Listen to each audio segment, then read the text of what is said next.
Acepté un empleo soñado, pero mi jefe era mi ex. El día que recibí el correo de confirmación con el asunto «Bienvenida a Conceptiva Agency», grité tan fuerte que mi vecino del piso de abajo golpeó el techo con una escoba. No me importó. Había pasado años trabajando en empleos mediocres, sobreviviendo con contratos temporales, sintiendo que mi talento se ahogaba entre jefes mediocres y tareas repetitivas, pero ahora era diferente. Conceptiva era una de las agencias creativas más influyentes de la ciudad. Clientes internacionales, campañas innovadoras, beneficios reales. Era la clase de empresa donde imaginabas hacer carrera. Y yo, por primera vez, estaba a punto de empezar algo que me hacía sentir orgullosa. Lo que no sabía en ese momento, y ojalá lo hubiera sabido, es que ese empleo soñado venía con un giro que me haría cuestionar cada decisión que tomé en los últimos 5 años. Mi jefe era mi ex. Pero no cualquier ex, era él. Conocí a Marcos en la universidad. Fue mi primer amor, mi primera gran herida y el tipo de relación que dejas atrás con la promesa de nunca más volver a mirar atrás. Estuvimos juntos 3 años, intensos, hermosos y destructivos. Al principio todo era ideal, largas conversaciones, cafés compartidos, proyectos de diseño que hacíamos entre risas y caricias. Nos inspirábamos mutuamente, soñábamos juntos, hasta que todo se empezó a derrumbar. No por infidelidades, ni peleas violentas. Fue algo más sutil. Marcos se volvió competitivo conmigo. Cada vez que a mí me reconocían por algo, él se alejaba. Cuando conseguí una beca para prácticas en el extranjero, me hizo sentir culpable por dejarlo atrás. Cuando regresé, ya no era el mismo. Terminamos de forma amarga. Y lo peor fue que él me bloqueó de todo sin explicación. Ni una llamada, ni una despedida. Simplemente desapareció. Me tomó años dejar de preguntarme por qué. Así que cuando entré en la oficina el primer día, con mi mejor blazer beige, mi carpeta bajo el brazo y una sonrisa de ilusión, y lo vi parado al final del pasillo, dándome la bienvenida como director creativo de mi área, el suelo se me movió bajo los pies. Él también se quedó quieto por un segundo. Lo noté. Su sonrisa no fue tan natural como la de los demás. Me saludó con un apretón de manos formal, demasiado frío para alguien que una vez supo cada rincón de mi cuerpo. «Isabela», dijo con voz contenida, «qué sorpresa tenerte con nosotros». «El mundo es pequeño», respondí, intentando parecer casual aunque por dentro quería salir corriendo. No dijo nada más. Se giró y me presentó al resto del equipo como si fuéramos 2 desconocidos. Pero yo sabía que ese gesto distante no era olvido, era estrategia. Durante las primeras semanas me enfoqué en mi trabajo. Tenía que hacerlo. Quería ganarme el lugar por mérito, no por la historia que nadie más conocía. Marcos era cordial, incluso profesional, pero nunca me miraba directamente a los ojos por más de 5 segundos. A veces sentía que me evaluaba, no por mi desempeño, sino por quién había sido para él, o quizás por lo que significaba ahora estar de nuevo bajo el mismo techo. Una tarde, mientras presentaba una idea para una campaña de automóviles de lujo, noté que sus ojos brillaban con una mezcla de orgullo y nostalgia. Lo vi morderse el labio inferior como solía hacerlo cuando algo lo conmovía. Pero no dijo nada. Solo asintió y pasó a la siguiente diapositiva. Una noche me quedé trabajando hasta tarde. Marcos también. Éramos los únicos en la oficina. El silencio era incómodo. Mis auriculares ya no servían para evitar ese clima denso. Entonces habló. «¿Por qué postulas de aquí?» No levanté la vista. «Porque es una de las mejores agencias de la ciudad. Porque necesitaba crecer. Porque quiero demostrar lo que soy capaz». «Lo haces muy bien», dijo después de un segundo. No respondí. No podía. Me temblaban las manos. «No sabía que eras tú», agregó con voz más suave. «¿Y si lo hubiera sabido?» No lo sé. Ese no lo sé me desgarró más que cualquier certeza. A partir de ese día algo cambió. Marcos empezó a incluirme más en decisiones importantes. Me pedía opinión en reuniones privadas. Me enviaba mensajes por Slack con emojis que antes no usaba con nadie. A veces bromeaba, me ofrecía café. Parecía el Marcos que recordaba, pero con una barrera invisible. Como si estuviera jugando a acercarse sin tocar. Y yo, contra todo instinto, me dejé envolver. Un viernes después de una presentación exitosa me felicitó frente a todos. Incluso me abrazó, un gesto breve, profesional. Pero para mí fue como si alguien encendiera una chispa en medio del pecho. Esa noche me llegó un mensaje. «Te felicito de verdad. Hoy me recordaste porque alguna vez te admiré tanto». No dormí. Y al día siguiente cometí el peor error posible. Le respondí. «Gracias, aunque lo que dolió fue que dejaras de admirarme». Pasaron 5 minutos. 10, 15. Luego llegó su respuesta. Nunca dejé de hacerlo. Solo no supe cómo manejarlo. Y ahí supe que todo estaba por volver a empezar. Para bien o para mal. Las cosas en la oficina comenzaron a cambiar sutilmente después de aquel intercambio de mensajes. No fue algo que se pudiera señalar con el dedo, pero estaba ahí, en la manera en que nuestras miradas se sostenían unos segundos más de los necesarios, en cómo nuestros saludos se volvieron más cálidos, y en el tono que usábamos al hablarnos. Cálido, íntimo, peligroso. Los lunes ya no eran tan pesados. Los viernes se sentían como promesas. Y yo me odiaba un poco por eso, porque lo sabía. Sabía que no debía volver a caer. Sabía que estaba repitiendo una historia que me había dejado rota. Y sin embargo ahí estaba, arreglándome un poco más cada mañana, aplicándome ese perfume que usaba en la universidad porque sabía que lo reconocería, fingiendo que todo seguía igual, cuando por dentro mi corazón volvía a latir al ritmo equivocado. Una noche salimos todos a celebrar el cierre de una gran campaña. Fuimos a un bar elegante, de esos con luz tenue y tragos caros. Yo estaba conversando con 2 compañeras cuando sentí su mirada clavada en mí. No me estaba observando como jefe. Me miraba como lo hacía antes, como si yo fuera la única persona en esa sala, como si el resto del mundo se desvaneciera. ¿Bailamos?, me preguntó, tendiéndome la mano. No debí decir que sí, pero lo hice. Y mientras bailábamos, no dijimos nada. No hacía falta. Su mano en la cintura, la forma en que rozaba mi espalda, su aliento cerca de mi oído. Era una coreografía conocida, peligrosa, adictiva. «Esto está mal, ¿verdad?» «Mucho», le respondí, sin apartarme. Esa noche no pasó nada, no físicamente, pero el cruce de miradas al despedirnos fue más íntimo que cualquier beso. Sabíamos lo que estaba empezando a suceder. Sabíamos que era cuestión de tiempo. Los días siguientes fueron una batalla interna constante. Nos evitábamos frente a los demás, pero apenas quedábamos solos, el aire se volvía espeso, cargado de lo que ninguno se atrevía a nombrar. No éramos pareja, no éramos solo jefe y subordinada, éramos algo a punto de explotar. Y explotó. Fue un viernes por la noche. Nos habíamos quedado los 2 en la oficina cerrando una presentación para el lunes. Ya era tarde, la mayoría del equipo se había ido, y afuera llovía con furia. La luz cálida del escritorio, el sonido de las gotas en las ventanas y el cansancio acumulado crearon la atmósfera perfecta para que bajáramos la guardia. ¿Te acuerdas cuando nos quedábamos estudiando en tu departamento y terminábamos hablando de cualquier cosa?, me dijo con una sonrisa melancólica. Sí, y siempre pedíamos empanadas que llegaban frías. Reí. Pero igual nos las comíamos. Sí, porque éramos unos idiotas enamorados. El silencio que siguió fue como una confesión. Marco se levantó y caminó hasta donde yo estaba.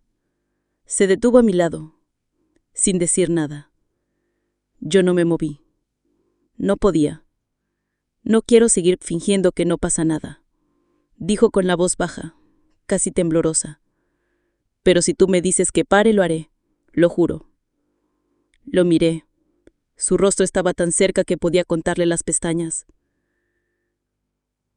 Supe que cualquier palabra que dijera ahora lo cambiaría todo. Y no dije nada. Lo besé.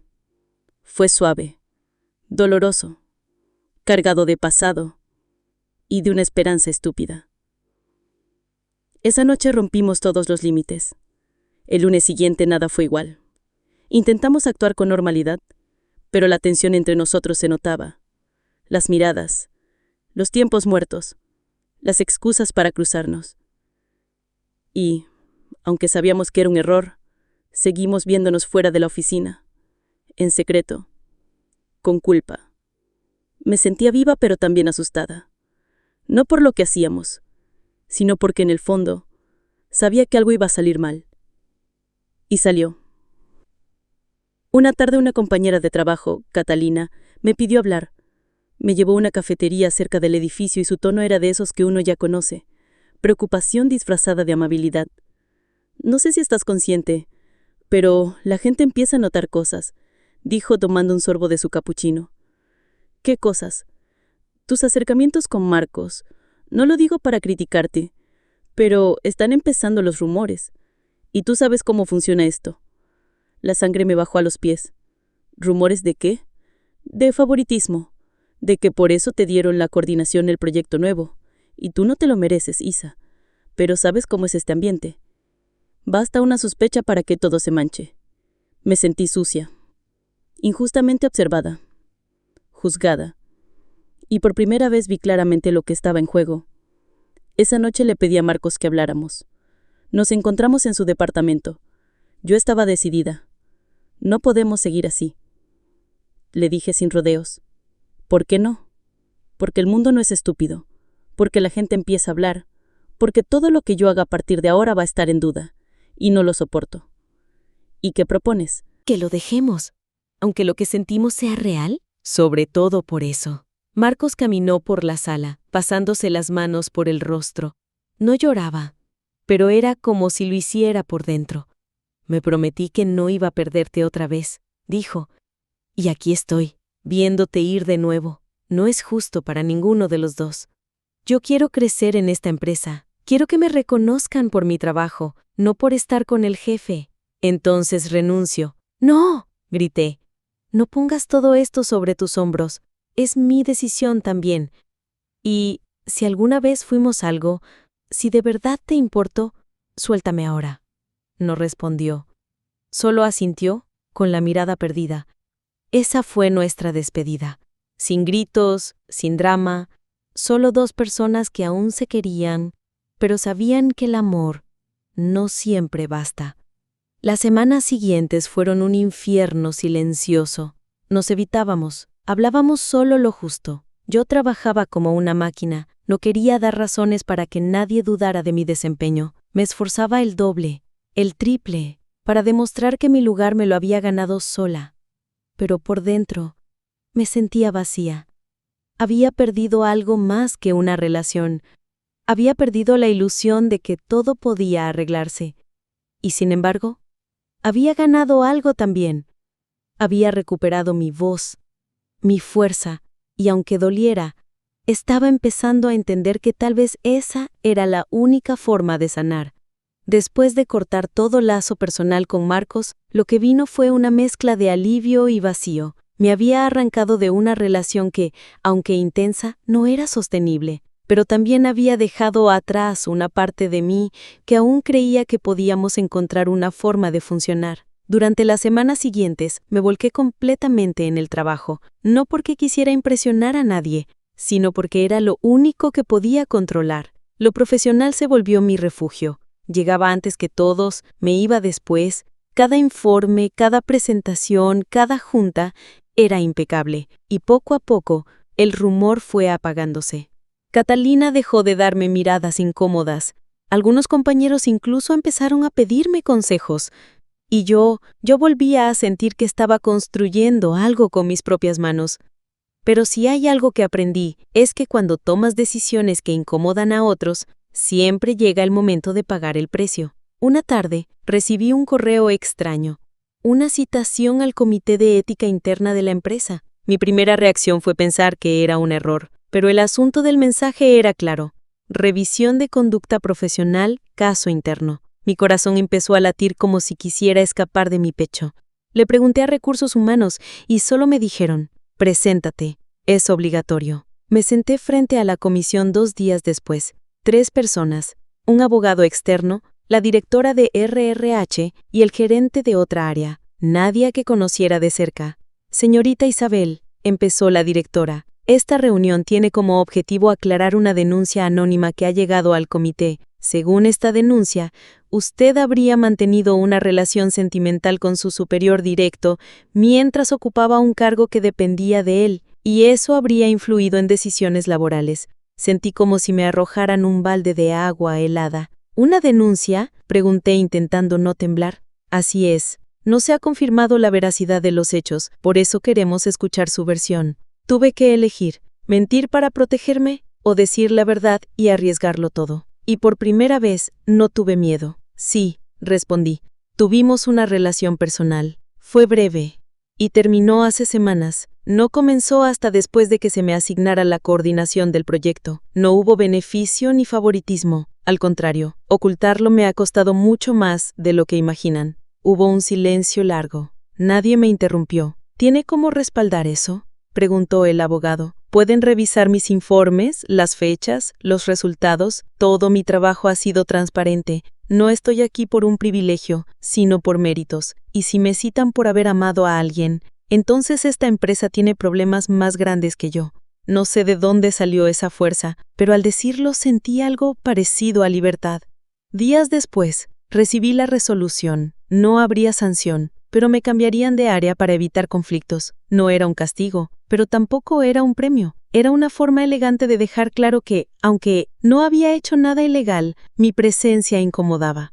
Me asignaron a un proyecto nuevo, lejos del equipo anterior. Sin contacto directo con Marcos, era un descenso simbólico. Menos visibilidad, menos proyección, pero acepté. Prefería reconstruirme desde cero que seguir bajo sospecha. Una tarde, cuando salía del edificio, me crucé con Marcos en el estacionamiento. Hacía semanas que no nos veíamos. No sabía si saludar, esquivar o solo fingir que no lo vi, pero él se acercó. ¿Puedo hablar contigo un minuto? Asentí silencio. Supe del comité. Me enteré tarde. No tenía idea. No importa, respondí seca. Sí importa. Lo que viviste fue injusto. Tú siempre fuiste mejor que todo esto. Lo miré. Ya no había rencor, solo un cansancio profundo. Tal vez, le dije, pero al final también fui parte del juego, y me costó. ¿Te arrepientes? No del todo. Aprendí. Perdí muchas cosas, pero gané otras, como saber hasta dónde estoy dispuesta a luchar por mí misma. Nos quedamos en silencio. Luego le sonreí, una de esas sonrisas tristes, sinceras. Cuídate, Marcos. Y me fui.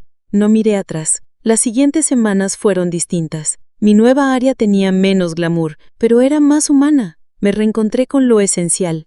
Mi ética, mi pasión, mi voz, y entendí algo que necesitaba experimentar para creerlo. A veces perder un lugar, una relación o una oportunidad es la forma en que el universo te empuja a recuperar tu integridad. No me arrepiento de haber aceptado el trabajo, ni siquiera de haberme reencontrado con Marcos.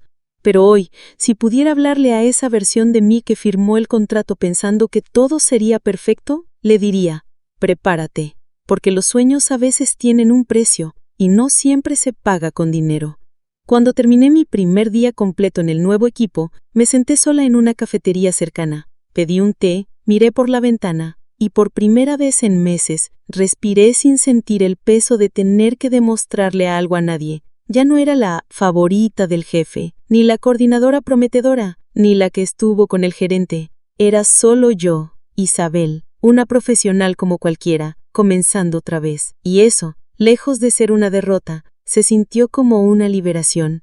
Los primeros días fueron extraños. Nadie me conocía. No sabían lo que había pasado, ni los escándalos, ni las miradas, ni los susurros. Me trataron como a una más, sin juicio, sin etiquetas. En ese anonimato encontré paz. Pude ser yo misma sin tener que ponerme la coraza. Con el tiempo, empecé a destacarme de nuevo. No por conexiones personales, sino por resultados, por compromiso, por visión. Y ahí fue donde entendí algo importante. Cuando haces lo correcto, aunque duela, la vida termina recompensándote. No siempre de inmediato, pero sí de forma auténtica. Un día, semanas después, me invitaron a una charla interna sobre liderazgo femenino. Dudé en aceptar. ¿Yo? ¿Después de todo lo que había pasado? Pero lo hice. Conté mi historia sin nombres, sin rencor, solo los hechos. Había muchas mujeres en la sala, algunas con lágrimas, otras con ángel, todas entendiendo. Una joven al final se me acercó. Gracias. Yo estoy pasando por algo parecido y creí que era la única. La abracé. No dije nada más, porque entendí que el propósito de mi experiencia no era solo sobrevivirla, sino compartirla. Tiempo después, me ofrecieron liderar un nuevo programa de mentorías para mujeres en la empresa. Lo acepté sin dudar. Era la forma más honesta de usar mi historia, para evitar que otras callaran, para empoderarlas, para que ninguna tuviera que elegir entre su carrera y su dignidad. Y sí, Marcos seguía en la empresa, pero ya no tenía poder sobre mí. Nos cruzábamos de vez en cuando, cordiales, distantes. Él siguió en su camino, y yo en el mío. Pero hay algo que sé. No todos tienen la fuerza para dejar ir lo que parece cómodo, lo que se disfraza de éxito, pero lastima el alma. Yo la tuve. Hoy, si miro hacia atrás, no me veo como una víctima, me veo como una mujer que supo poner límites cuando el amor, el poder y la ambición se mezclaron de forma tóxica. Una mujer que eligió su voz, su paz, su valor, porque al final del día, el trabajo soñado no vale nada si pierdes tu dignidad en el proceso. Gracias por escuchar mi historia.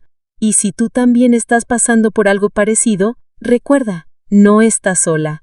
Tu valor no se mide por el cargo que ocupas, ni por la aprobación de un jefe. Se mide por tu capacidad de decir no, de protegerte, de ponerte primero.